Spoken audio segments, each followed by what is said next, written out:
Alright guys, we're going to learn about the change of base rule here. As I said on the Desmo screen, it's really less common to have 10 as your base than it is to have any other kind of base. You could have bases that are decimals, fractions. They're actually very common to find decimals and fractions as bases. Way more common than use 10. Alright, we're going to start out with a base of 10 just to remind ourselves that the inverse of base 10 is log. This is called a common logarithm. Base 10 and log inverses. X is just equal to the log of 250. And we just leave it like that. That's our answer. All right, but let's look at this new problem where we have a different base. So how do we get rid of a base of 7? Log is the inverse of base 10. The inverse of base 7 is written like this. Log base 7. The base 7 is a subscript. It's a little sunken doan 7. So if I do log base 7, it's the inverse of base 7, right? And then I have to do log base 7 on this side as well.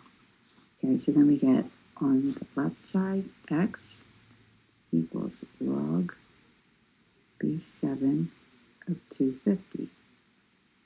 Right, now here's the problem. There is no log base 7 button on my calculator. So we need to figure out what's the equivalent way of writing this using regular logs. So here's where the change of base rule is going to come into play. The log base 7 of 250 is the same thing as saying the log of 250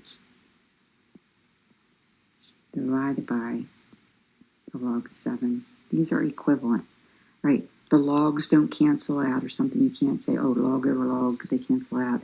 And this is not the same thing as saying 250 divided by 7. It's the log of 250, which is one number, divided by the log of 7, which is another number, but you can leave your answer like this. But you need the word log written twice. That's really important. But let's do an example. All right, so the example again on the left, we should be able to do quickly. We need to get rid of the 3 and the 4 so that all we have is a base and an exponent. So I'm going to sort of speed this process along because it should be familiar at this point. So 4 times 10 to the x equals 100 divided by 4. 10 to the x equals 25. I'm going to log both sides. Log both sides, and x is equal to the log of 25. Okay, if you need to slow that down and look at it again, do that, but that's basically what we have been doing up to this point.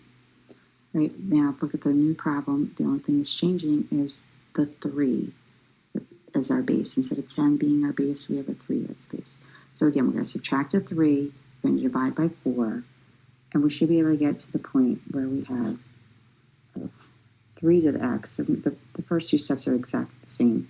So this step, instead of having 10 to the x equals 25, we're going to have 3 to the x equals 25. Okay, we subtracted the 3, we divided by 4. That's where we got the 25 from. All right, now to get rid of the base of 3, we're going to do a log base 3 on this side, log base 3 on the other side.